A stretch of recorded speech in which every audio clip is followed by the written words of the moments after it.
नमस्कार दोस्तों, स्वागत है आपका आपके अपने YouTube channel target with Teja पे। तो कैसे हैं आप सब दोस्तों? आशा करता हूँ आप सब स्वस्थ और मस्त होंगे। चलिए, इसी के साथ मैं आपके लिए एसएससी जीडी के पीवाईक्यू क्वेश्चंस लेकर आया हूँ, जिसमें हम कवर करते हैं जीके और जीएस का पार्ट। तो इसी क्रम में दोस्तों आज है आपका प्रैक्टिस सेट नंबर 12। ठीक है, चलिए प्रश्न देखें। पहला प्रश्न, निम्नलिखित में से कौन सा मुद्रा आपूर्ति का माप सबसे अधिक तरल है? तो मुद्रा आपूर्ति के अलग अलग माप हैं, ठीक है, जिसे M1, M2, M3, M4 के नाम से भी जाना जाता है ना। तो इसमें से सबसे अधिक तरल कौन सा है? तो ऑप्शन है आपके M3, M2, M4 या M1। तो सही उत्तर कौन सा होगा दोस्तों? Option number 4, M1। M1 क्या है? हमारा मुद्रा आपूर्ति का सबसे तरल माप है। ठीक है, ये अलग अलग माप होते हैं, है ना, मुद्रा आपूर्ति के अलग अलग माप।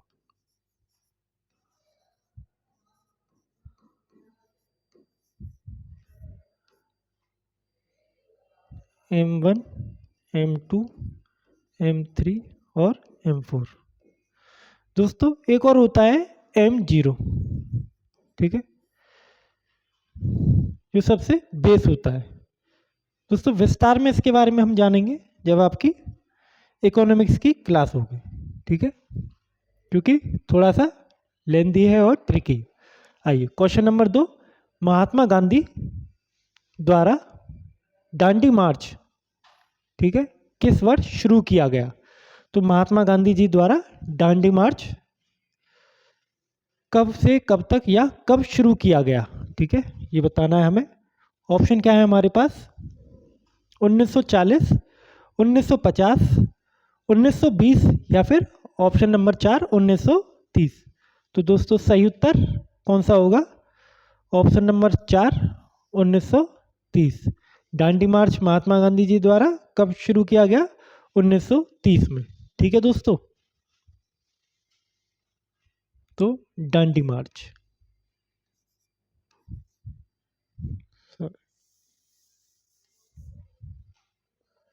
दांडी मार्च।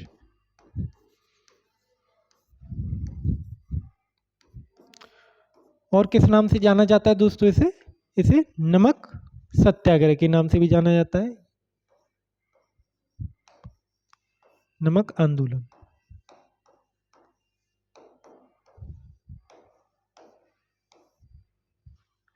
ठीक है, कब से कब तक हुआ आपका? ये आपका हुआ 12 मार्च से 6 अप्रैल तक, है ना, 1940 में, सॉरी 1930 में। तो दोस्तों कितने कितनी दूरी का था? तो ये था आपका 240 किलोमीटर। ठीक, दांडी मार्च जो है गांधी जी ने क्यों शुरू किया? नमक सत्याग्रह क्यों शुरू किया या नमक आंदोलन क्यों शुरू किया? क्योंकि वह ब्रिटिश हुकूमत को ये दिखाना चाहते थे कि वह स्वतंत्रता के लिए कितने कितने क्या हैं, कितने उत्सुक है। ठीक है, तो इसलिए दांडी मार्च यात्रा शुरू की गई। जब दांडी मार्च यात्रा शुरू की गई तब शुरुआत में अधिक संख्या नहीं थी, लेकिन जैसे जैसे यात्रा क्या है आगे बढ़ती गई और अधिक संख्या में क्या है लोग जुड़ते गए। दोस्तों यात्रा कहाँ से कहाँ तक थी? तो ये आपकी साबरमती आश्रम से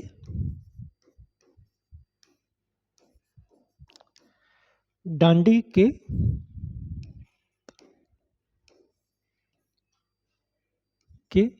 तट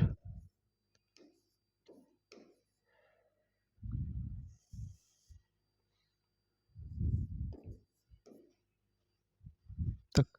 ठीक है, ये यात्रा साबरमती आश्रम से शुरू की गई और दांडी के तट तक चली, जहाँ पे क्या तोड़ा? नमक कानून तोड़ा, नमक कानून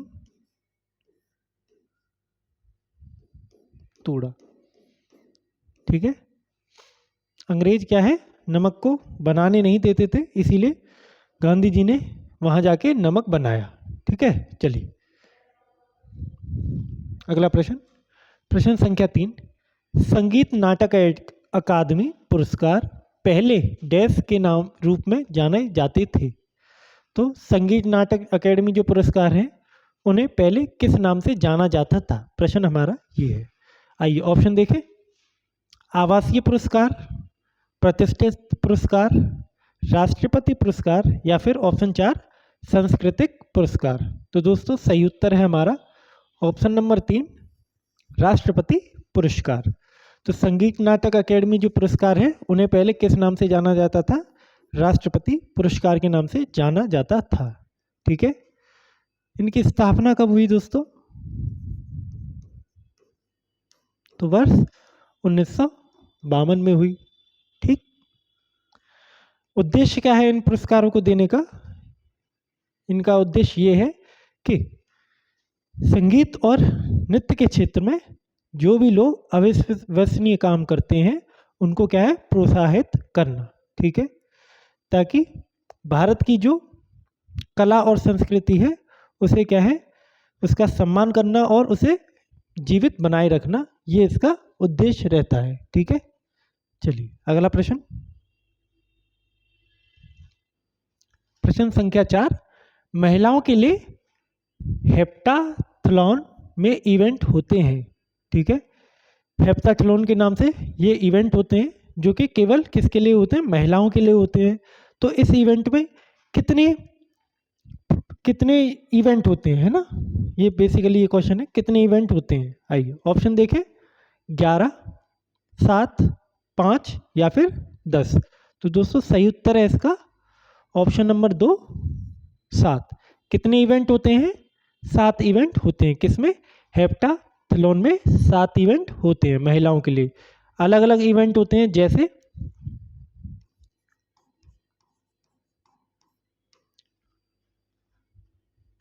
बाधा दौड़ हो गई आपकी,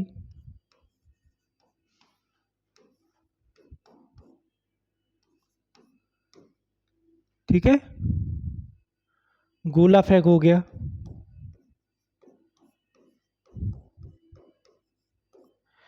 ये ऐसे कुल मिला के कितने इवेंट होते हैं? 7 इवेंट होते हैं। ठीक है दोस्तों, इनका रूल ये रहता है, ये जो गेम्स हैं इनमें क्या रूल रहता है कि जितने भी खिलाड़ी महिलाएं हैं उनको किस तरह विजेता चुना जाता है कि सारे खेलों में जो सबसे उच्च प्रदर्शन करता है, सारे खेलों को मिलाकर, सारे इवेंटों को मिला के जो भी सबसे उच्च प्रदर्शन करेगा उसे विजयी या विजेता घोषित किया जाएगा। दोस्तों इससे पहले ये इसमें 5 इवेंट शामिल होते थे। पहले कितने होते थे? पहले 5 इवेंट। ठीक है, तब इसे क्या कहा जाता था? फेप्टा।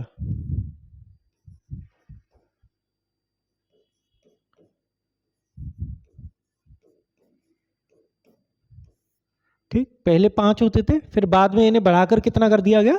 7 इवेंट। ठीक है, ये खेल सिर्फ किसके लिए होते हैं? महिलाओं के लिए होते हैं। ठीक है, चलिए अगला प्रश्न देखें,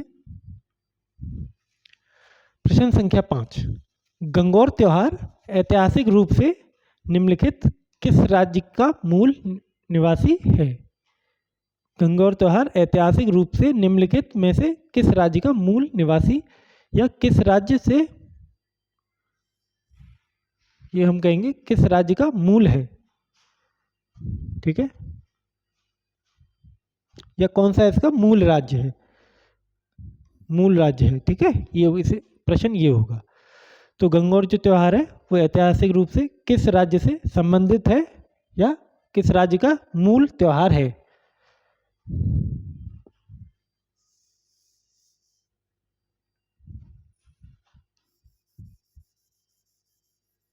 मूल त्योहार है। ठीक है। ऑप्शन क्या है हमारे? हिमाचल प्रदेश, उत्तर प्रदेश, मध्य प्रदेश या फिर राजस्थान। तो दोस्तों सही उत्तर कौन सा होगा? Option number 4 Rajasthan. तो गंगौर जो त्यौहार है हमारा, वो किस राज्य का मूल त्यौहार है?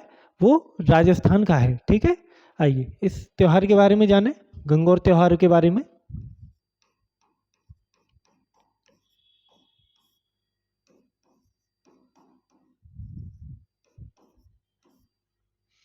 तो ये जो त्यौहार होता है मूल रूप से किसका है? राजस्थान का है, लेकिन मध्य प्रदेश और गुजरात में भी ये मनाया जाता है। ठीक है,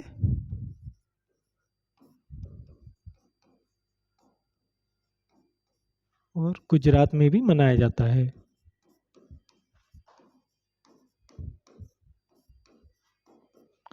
ठीक है, होता क्या है दोस्तों इसमें? ये त्योहार किसको समर्पित है? भगवान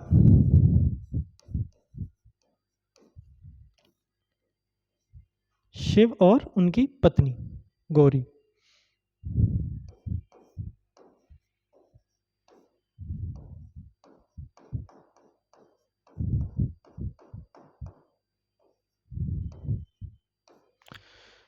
शिव और गौरी के सम्मान में मनाया जाता है। ठीक है, आमतौर पे किसके द्वारा? नव युवती, नव वैवाहिक महिलाओं के द्वारा।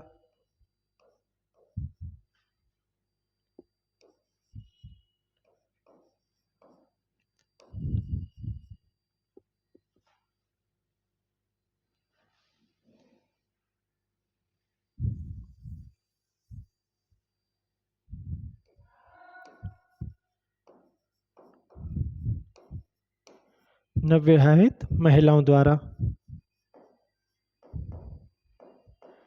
ठीक है, जिसमें महिलाएं क्या करती हैं? अपना जो भी श्रेष्ठ परिधान है उसे पहनकर और सारे आभूषणों से सज धज कर इस त्योहार में भाग लेती हैं। ठीक है दोस्तों, कब से कब तक मनाया जाता है ये त्योहार आपका? चैत्र मास में। चैत्र मास में,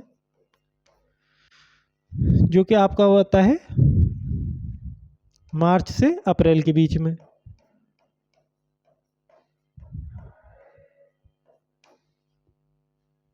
ठीक है, होली जो होती है, होली के अगले दिन से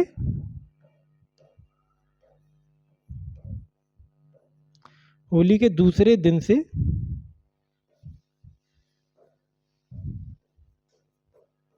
18 दिनों तक, ठीक है, 18 दिनों तक ये चलता है। ठीक है दोस्तों, चलिए अगला प्रश्न, प्रश्न संख्या 6। आर श्रीजेश एक डैश है। तो आर श्रीजेश क्या है? ये किस खेल से संबंधित है? ये हमें बताना है प्रश्न में। तो आइए ऑप्शन क्या है हमारे पास? ऑप्शन है हॉकी खिलाड़ी, फुटबॉल खिलाड़ी, क्रिकेट खिलाड़ी या बैडमिंटन खिलाड़ी। तो आर श्रीजेश किस खेल से संबंधित है दोस्तों? ये आपके हॉकी खिलाड़ी हैं। कौन है आपके? हॉकी खिलाड़ी हैं। ठीक है, इन्होंने किस पोजीशन पर खेलते हैं दोस्तों? तो ये गोलकीपर हैं, गोल कीपर हैं। ठीक है, हॉकी के जाने माने खिलाड़ी हैं, भारतीय हॉकी के जाने माने खिलाड़ी हैं और गोलकीपर का कार्य करते हैं खेल में। ठीक है, ठीक है दोस्तों, चलिए इन्हें कई अवार्डों से भी सम्मानित किया गया है, जैसे अर्जुन अवार्ड,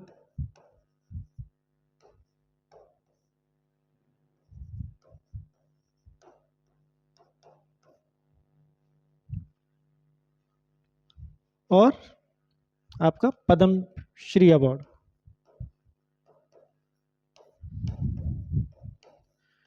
ठीक है, इन दो अवार्डों से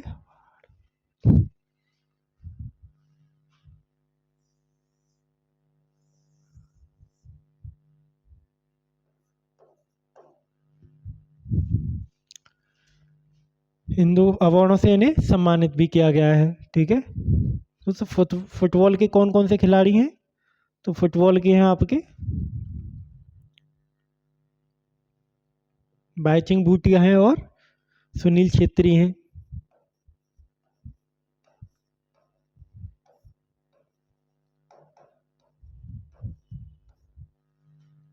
ये क्या है? प्रसिद्ध फुटबॉल खिलाड़ी हैं, फुटबॉलर हैं।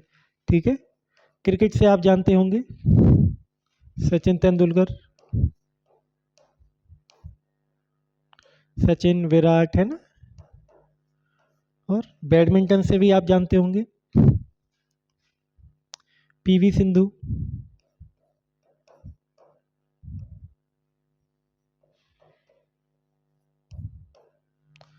और साइना नेहवाल।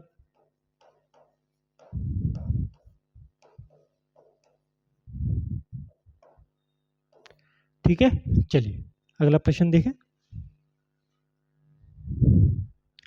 प्रश्न संख्या 7, निम्नलिखित में से कौन सा खेल 2023 के राष्ट्रीय खेलों में खेला गया था? तो दो खेल हैं हमारे पास। आपको बताना है इन दोनों खेलों में से कौन सा खेल 2023 के राष्ट्रीय खेलों में खेला गया था, ये आपको बताना है। आइए देखें कौन कौन से खेल हैं। सीपक तकराव और मलखम। तो कौन कौन से खेल खेले गए? सीपक तकराव भी था और मलखम भी था। तो सही उत्तर कौन सा हो गया हमारा? ऑप्शन नंबर 1, फर्स्ट और सेकंड दोनों। तो ये दोनों खेल क्या है 2023 के राष्ट्रीय खेलों में शामिल किए गए। ठीक है दोस्तों, आइए एक एक दोनों खेलों को समझते हैं थोड़ा। तो सीपक तकराव क्या खेल होता है? इसमें क्या होते हैं आपके, ये बेसिकली पैरों से खेला जाता है। ठीक है, आप इसे कह सकते हैं पैरों का वॉलीबॉल कह सकते हैं, है ना। पैरों से खेला जाता है जिसमें आपका हाथ नहीं छूना चाहिए। ठीक है, पैर छू सकता है, घोंटू छू सकता है या सिर भी छू सकते हैं, लेकिन उसके अलावा शरीर का भाग नहीं छूना चाहिए। ठीक है, ये इस प्रकार का खेल होता है। मलखम क्या होता है? तो मलखम एक खंबे के सहारे किया जाता है। ठीक है, खंबे पे अलग अलग करतब दिखाए जाते हैं, वह मलखम के भीतर आता है। ठीक है, तो ये दोनों खेल क्या हैं 2023 के राष्ट्रीय खेलों में शामिल किए गए थे। ठीक है। प्रश्न संख्या 8, भारत में गरीबी हटाओ और आत्मनिर्भरता की प्राप्ति का मुख्य उद्देश्य था। तो गरीबी हटाओ और आत्मनिर्भरता की प्राप्ति का मुख्य उद्देश्य कौन सी पंचवर्षीय योजना में था? प्रश्न हमारा ये है। ठीक है, अलग अलग पंचवर्षीय योजनाएं दे रखी हैं यहाँ पे ऑप्शन में। तो पहली पंचवर्षीय योजना, पांचवी पंचवर्षीय योजना, सातवीं पंचवर्षीय योजना, या फिर दोस्तों ऑप्शन के 4 तीसरी पंचवर्षीय योजना। तो सही उत्तर कौन सा होगा हमारा? सही उत्तर होगा आपका ऑप्शन नंबर 2, पांचवी पंचवर्षीय योजना। इसका उद्देश्य क्या था? गरीबी हटाओ और आत्मनिर्भरता की प्राप्ति इसका मुख्य उद्देश्य था। ठीक है दोस्तों, कब से कब तक हुई पंचवर्षीय योजना? ये आपकी हुई वर्ष 1900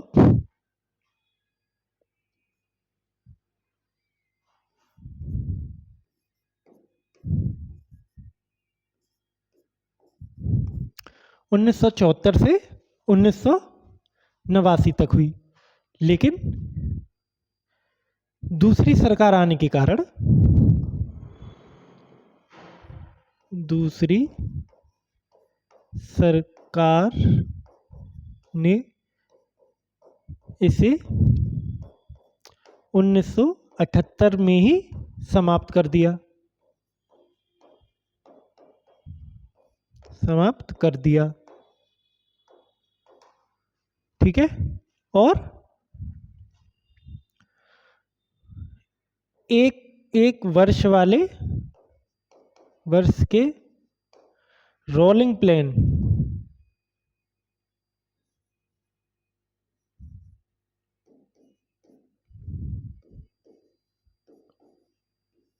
रोलिंग प्लान चलाए। ठीक है, पंचवर्षीय योजना चलनी कब से कब तक थी आपकी?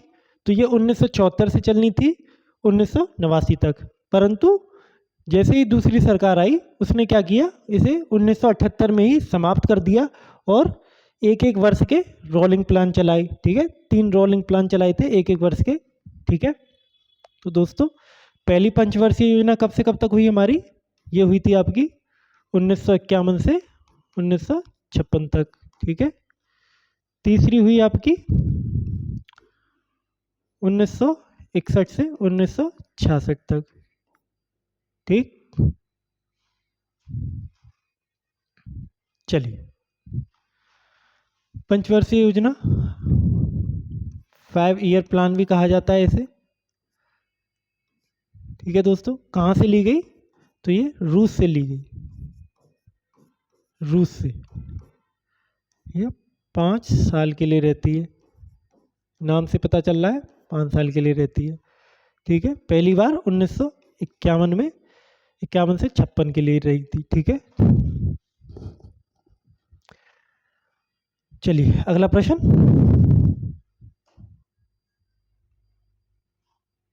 प्रश्न संख्या 9, वित्त मंत्रालय के अंतर्गत निम्नलिखित में से किस विभाग ने सरकार और सरकारी उपक्रमों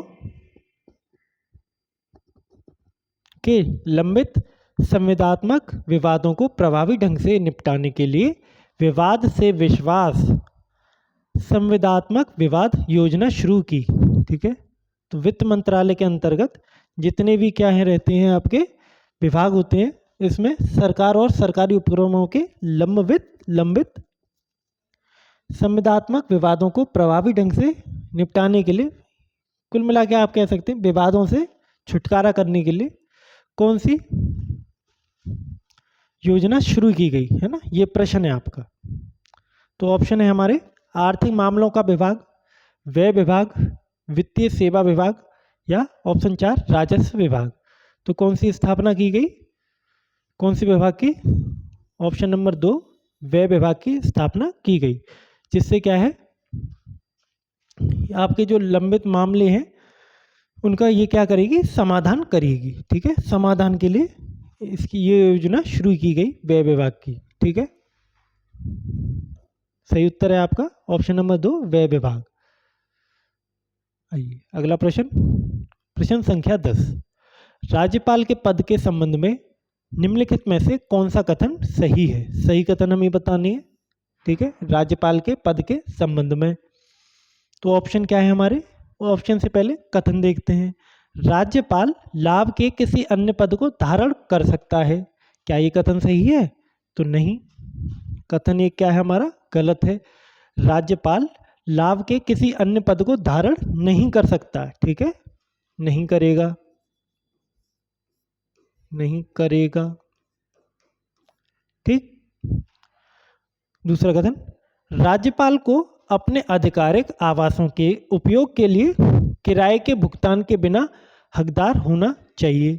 तो राज्यपाल का जो आधिकारिक भवन होता है उसके उपयोग के लिए किराए के भुगतान के बिना हकदार होना चाहिए, मतलब वो इसके किराया नहीं देगा। ठीक है, तो भवन जो उसे मिलेगा वो सरकारी खर्च पे मिलेगा। ठीक है, तो ये कथन सही है, दूसरा कथन सही है हमारा।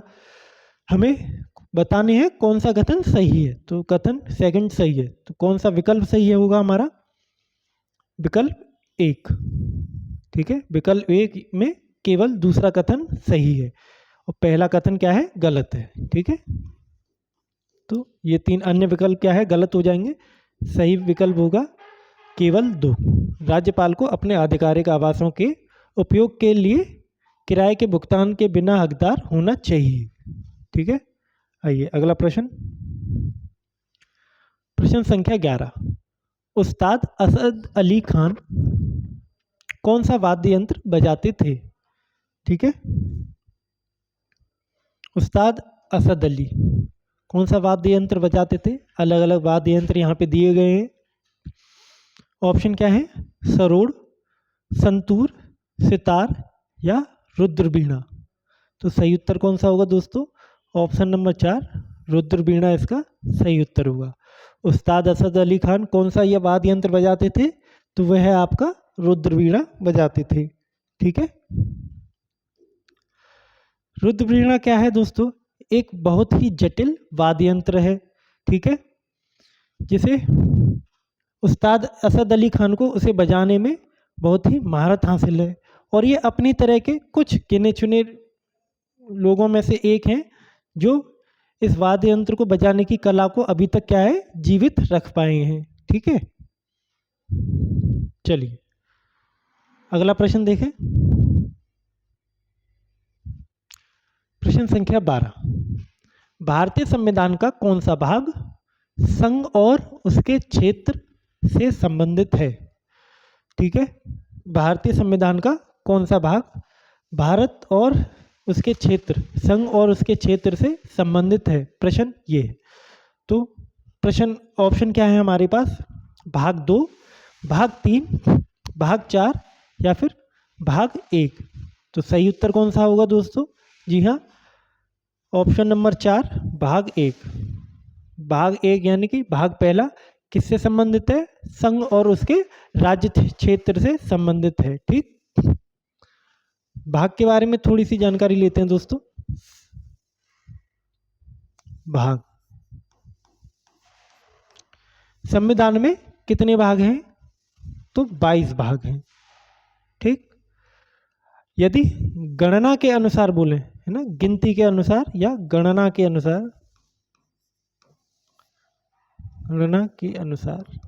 गणना के अनुसार कितने भाग हैं? तो 25 भाग हैं। ठीक है, अगर हम गणना करें तो 25 भाग रहेंगे, वैसे संविधान में 22 भाग माने जाते हैं। ठीक, भाग 1 जो है ये हमारा किससे संबंधित है? संघ और उसके क्षेत्रों से।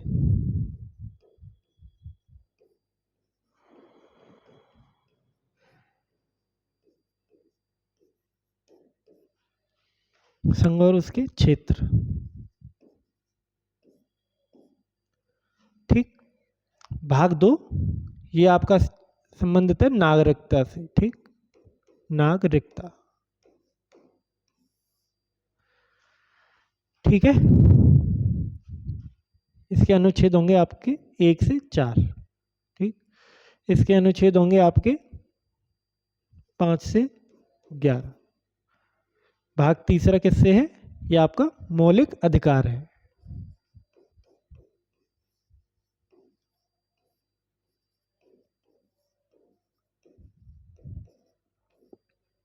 ठीक है, भाग 3 क्या है दोस्तों? ये मौलिक अधिकार है। मौलिक अधिकार के अनुच्छेद कहाँ से कहाँ तक है हमारे? तो ये 12 से 35 तक है। ठीक, भाग 4 क्या है आपका? भाग 4 है आपका डीपीएसपी। ठीक है,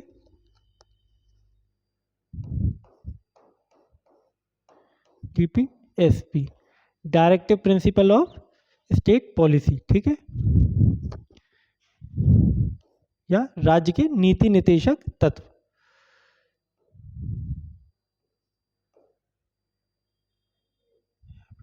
छत्तीस से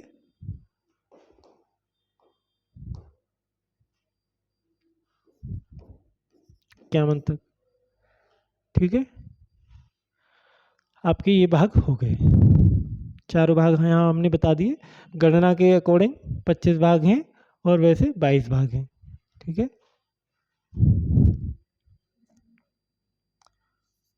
22 भाग, 12 अनुसूचियां,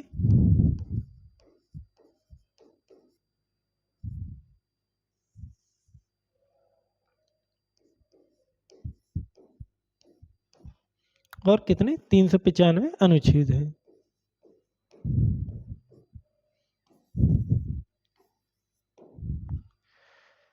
ठीक है दोस्तों, चलिए अगला प्रश्न देखें। प्रश्न संख्या 13, कुचिपुड़ी नृत्य शैली भारत के किस राज्य कुचिपुड़ी नामक गांव से उत्पन्न हुई है? तो कुचिपुड़ी जो नृत्य शैली है, शास्त्रीय नृत्य शैली है, तो ये भारत के कौन से राज्य से क्या हुई है, शुरुआत हुई है, कौन से राज्य से निकली है, उत्पन्न हुई है, ये हमें बताना है। ऑप्शन देखें, केरल, तमिलनाडु, आंध्र प्रदेश या फिर उत्तर प्रदेश। तो दोस्तों सही उत्तर कौन सा होगा इसका? कुचिपुड़ी कौन से राज्य से संबंधित है? ये आपकी ऑप्शन नंबर 3 आंध्र प्रदेश से संबंधित है। ठीक है, कुचिपुड़ी किससे संबंधित है? आंध्र प्रदेश से। क्या होता है इसमें कुचिपुड़ी में? तो इसमें भगवान श्री कृष्ण और उनकी पत्नी, ठीक है, उनके लिए नृत्य किया जाता है। उनकी एक कहानी इसमें दर्शाई जाती है नृत्य के माध्यम से। ठीक है,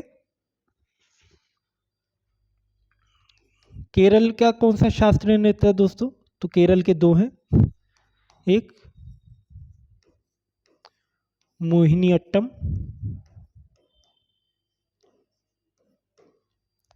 दूसरा कथकली।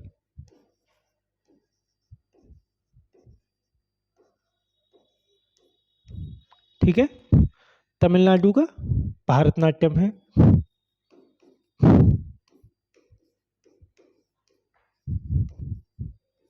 ठीक, आंध्र प्रदेश का आप जानते हैं कुचिपुड़ी।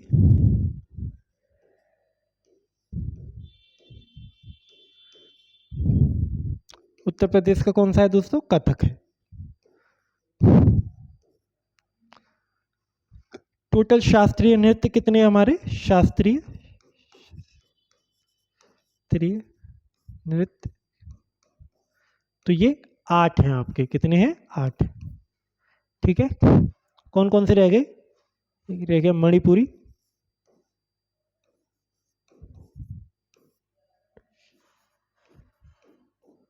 ओडिसी, ठीक है, 1 2 3 4 5, 5 ये हो गए। और एक और रह रहा है, कौन सा? केरल का हो गया, तमिलनाडु, आंध्र प्रदेश, उत्तर प्रदेश।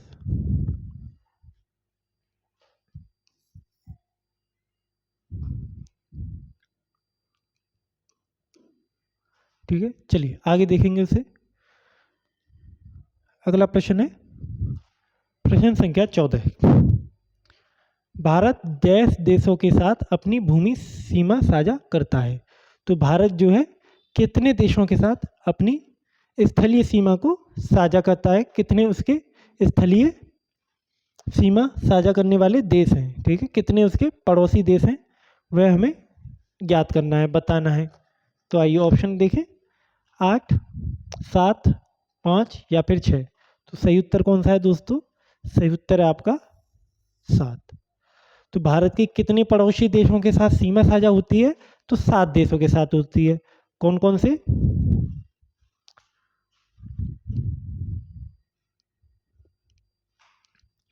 7 पड़ोसी देश। ठीक दोस्तों, पहला पाकिस्तान, दूसरा अफगानिस्तान,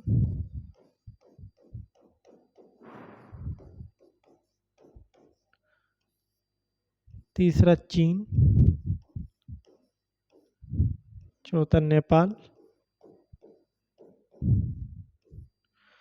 पांचवा बांग्लादेश,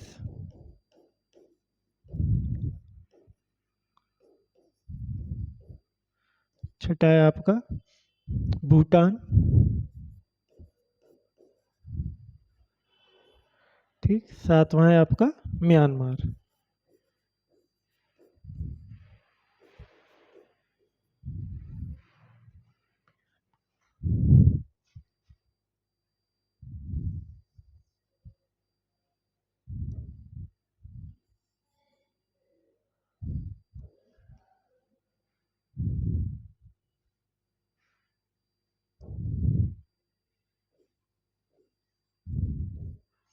ठीक है दोस्तों, तो ये 7 देश हैं हमारे। ठीक है, जिसमें सबसे ज़्यादा किसके साथ सीमा साझा होती है? तो बांग्लादेश के साथ होती है। कितनी? 40, 96। ठीक है, और सबसे कम किसके साथ? अफगानिस्तान के साथ। कितनी? 106 किलोमीटर। ठीक, आइए दोस्तों मैप की सहायता से समझते हैं। ठीक है, ये भारत देश है हमारा। तो पहला पड़ोसी राज्य कौन सा हो गया? ये पाकिस्तान हो गया। ये यहाँ से यहाँ तक इसकी सीमा है। ठीक, अगला राज्य ये आपका अफगानिस्तान हो गया। इतना हिस्सा कौन सा हो गया? अफगानिस्तान का हो गया। ठीक, अगला ये यहाँ से कौन सा होगा?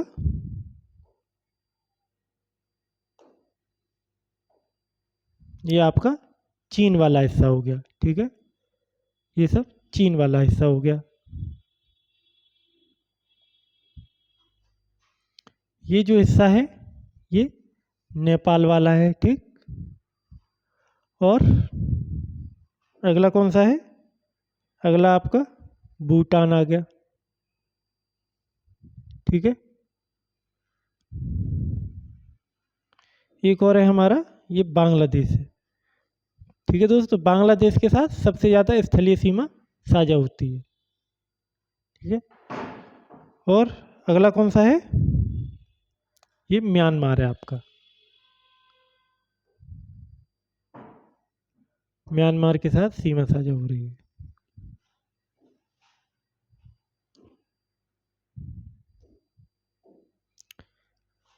ठीक है, 1 2 3 4 5 6 7 टोटल 7 देश हो गए जिनके साथ भारत की स्थलीय सीमा साझा होती है। ठीक है, चलिए अगला प्रश्न देखें। प्रश्न संख्या 15, भारत की निम्नलिखित पंचवर्षीय योजनाओं में से कौन सी पूरी तरह विफल रही?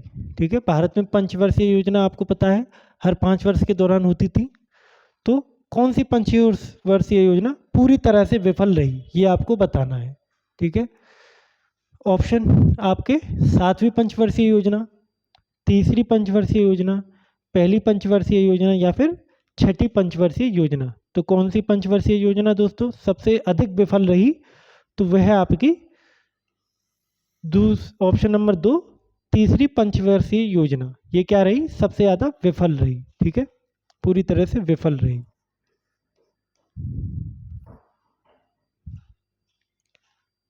ठीक है दोस्तों, उद्देश्य क्या था तीसरी पंचवर्षीय योजना का?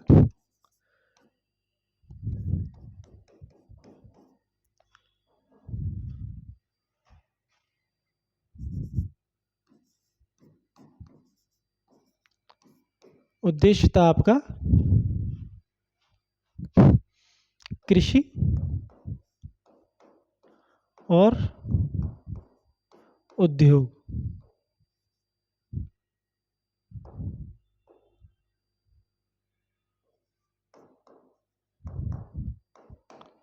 ये इसके उद्देश्य थे।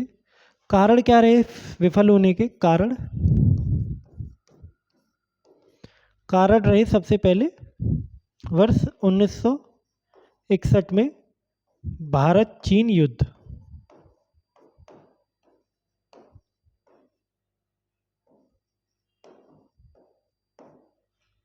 भारत चीन युद्ध हुआ 61 में। ठीक है, और 1965 में क्या? भारत पाक युद्ध।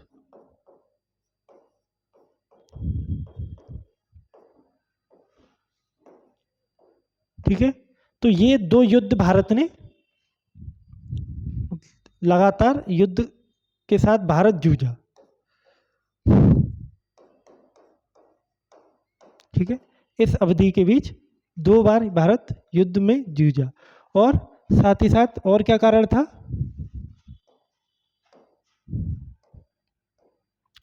अकाल भी एक कारण था। ठीक है, खाद्यान्न की कमी और अकाल ये भी एक कारण था। तो जिसके कारण क्या है, यह तीसरी जो पंचवर्षीय योजना है पूर्णतः दोस्तों विफल हो गई है ना, फेल हो गई। ठीक है, ये इसके कारण थे कि भारत ने 2 युद्ध इसमें झेले, उस वजह से ये योजना क्या है, विफल हो गई। ठीक है, चलिए अगला प्रश्न देखें। प्रश्न संख्या 16, 2023-24 के व्हाइट हाउस फेलो के वर्ग में चुने गए 15 व्यक्तियों में से एक भारतीय अमेरिकी कैंसर चिकित्सक का नाम क्या है? तो 2023 और 24 के बीच में व्हाइट हाउस में कुल 15 व्यक्ति चुने जाते हैं, जिसमें से एक भारतीय हैं जो कि कैंसर के क्या हैं, डॉक्टर हैं। उनका हमें नाम बताना है। आइए ऑप्शन देखें।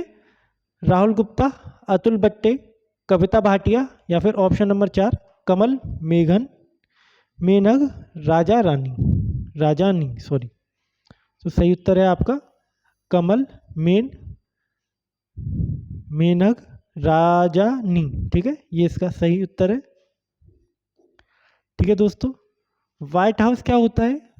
जैसे भारत में होता है राष्ट्रपति भवन, वैसे ही अमेरिका में क्या होता है?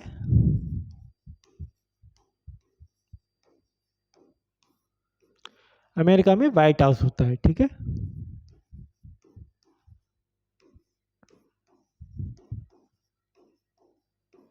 या राष्ट्रपति भवन, अमेरिकी राष्ट्रपति भवन जिसे कहते हैं, जिसमें राष्ट्रपति रहते हैं। ठीक,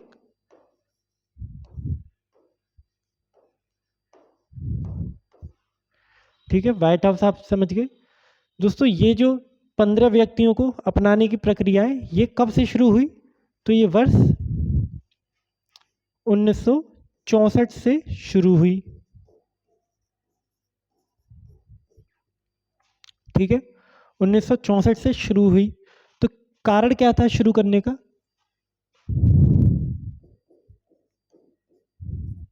कारण ये था कि व्हाइट हाउस के अंदर जितने भी लोग हैं, जितने भी कर्मचारी हैं, ठीक है, वह यह अनुभव ले सके कि और जो गैर कर्मचारी हैं, व्हाइट हाउस से जो बाहर के जो कर्म लोग हैं, वो किस तरह से कार्य करते हैं। ठीक है, तो मेल जोल के लिए आप कह सकते हैं।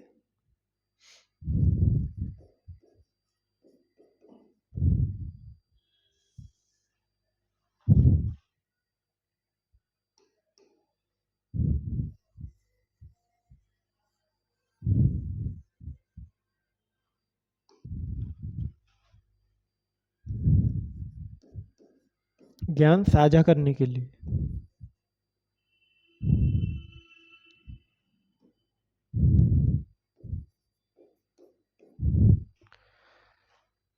ठीक है, आपस में जानकारी क्या है, और जानकारी उन्हें मिलती रहे कि किस तरह से व्हाइट हाउस के बाहर कार्य होता है। ठीक है, चलिए अगला प्रश्न,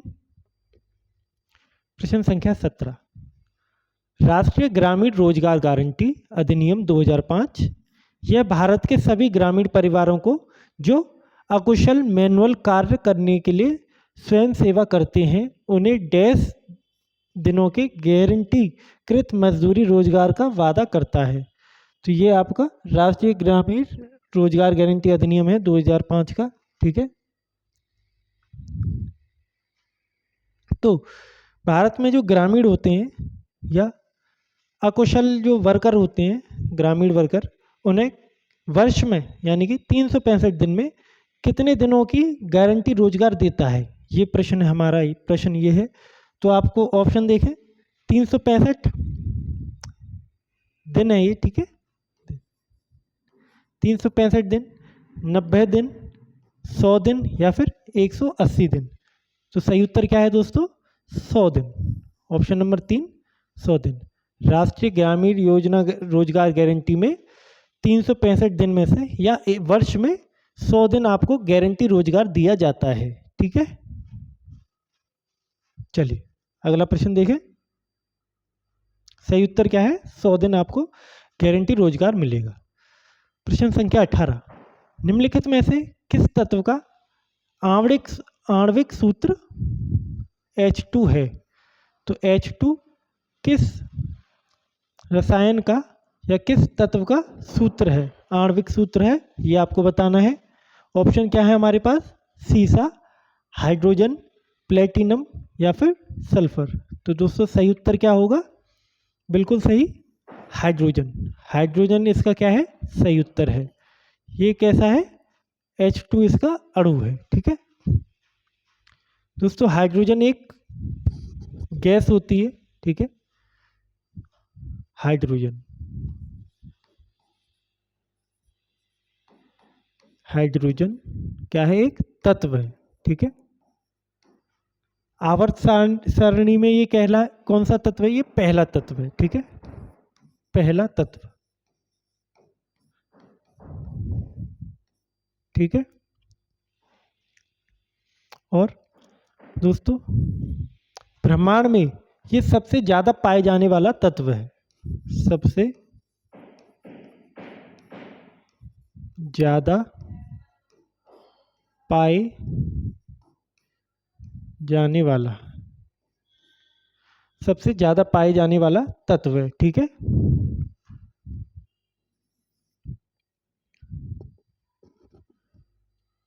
रूम टेम्परेचर पे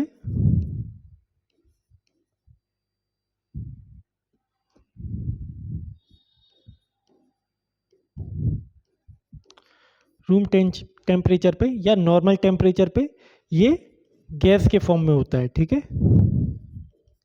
गैस होता है। कैसी गैस होती है दोस्तों? ये ना तो इसमें से कोई सुगंध आती है, ठीक है, ना ही इसका कोई रंग होता है, तो रंगहीन और गंधहीन ये गैस होती है, ठीक है, रंगहीन और गंधहीन, ठीक है।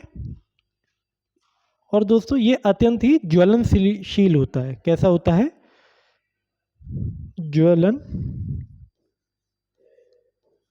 ज्वलनशील होता है, ठीक है, अत्यंत ही ज्वलनशील होता है हाइड्रोजन।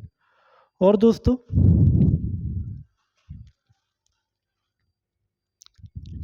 इसे भविष्य का ईंधन भी कहा जाता है। क्या कहा जाता है? भविष्य का ईंधन, ठीक है। क्यों कहा जाता है भविष्य का ईंधन? क्योंकि दोस्तों ये जब जलता है, ठीक है,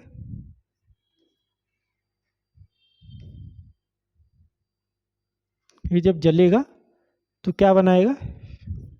H2O छोड़ेगा, ठीक है। जब जलेगा ईंधन के रूप में, जब ये जलेगा तो कोई भी आपका वेस्ट मटेरियल या कोई भी पदार्थ जो कि नेचर को क्या नुकसान करेगा वो नहीं छोड़ेगा, बल्कि क्या छोड़ेगा? H2O छोड़ेगा, यानी कि पानी बनाएगा। तो इसे भविष्य के ईंधन के तौर पे भी देखा जाता है, ठीक है, हाइड्रोजन को। चलिए अगला प्रश्न देखें। प्रश्न संख्या 19। हिमाचल प्रदेश में प्रधानमंत्री आवास योजना ग्रामीण के तहत 19,578 घरों को मंजूरी दी गई और 9 नवंबर 2023 तक डैश घरों का निर्माण पूरा हो चुका है, ठीक है। तो सही उत्तर कौन सा होगा दोस्तों? सही उत्तर होगा इसका ऑप्शन नंबर 2, 14,906। तो 9 नवंबर 2023 तक 14,906 घरों को क्या है, निर्माण कार्य पूरा हो चुका है, ठीक है दोस्तों। दोस्तों ये जो आपका प्रधानमंत्री आवास योजना है, ठीक है, प्रधानमंत्री आवास योजना है, ये प्रधानमंत्री के द्वारा चलाई गई, जिसमें क्या है, जितने भी गरीब वर्ण के लोग होते हैं उनको सहायता दी जाती है। कैसी? वित्तीय सहायता दी जाती है,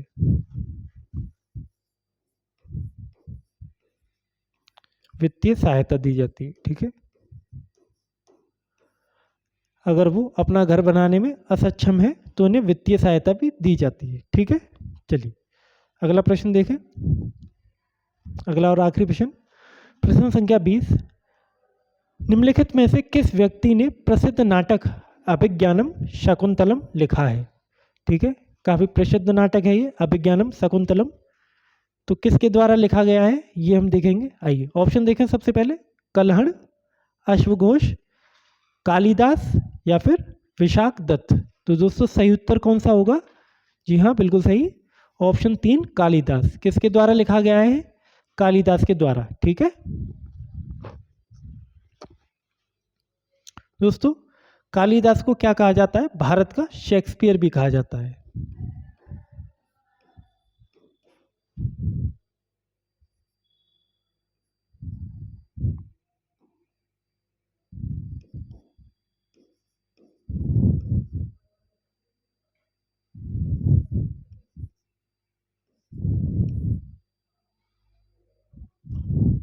ठीक है, कल्हड़ के द्वारा कौन सी रचना रची गई? तो वो है आपकी रजत तरंगिणी।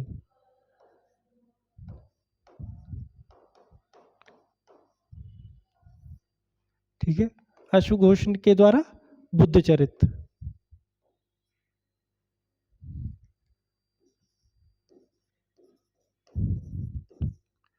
ठीक।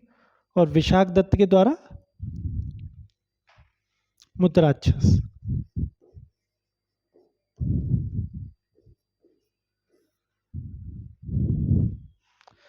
ठीक है दोस्तों, कल्हड़ के द्वारा अलग अलग रजत तरंगिणी, अश्वघोष के द्वारा बुद्ध चरित्र, विशाख दत्त के द्वारा मुद्राक्षस, ये इनकी प्रसिद्ध रचनाएं हैं। ठीक है दोस्तों, चलिए इसी के साथ आज की क्लास आपकी समाप्त होती है।